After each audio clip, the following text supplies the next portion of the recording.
అనుకూలం అవ్వాలి.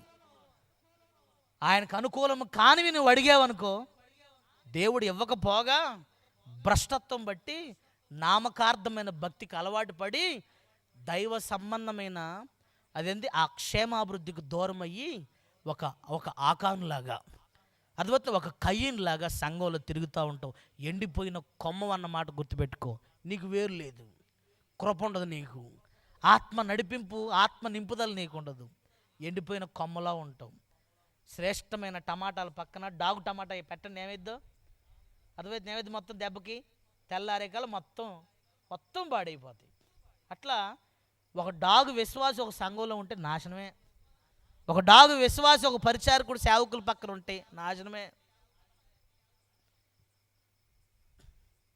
దేవునికి అనుకూలమైన భక్తి, దేవునికి అనుకూలమైనవి మనం అడగాలి. దేవుడు ఆ కృపను మీకు దయచేయను.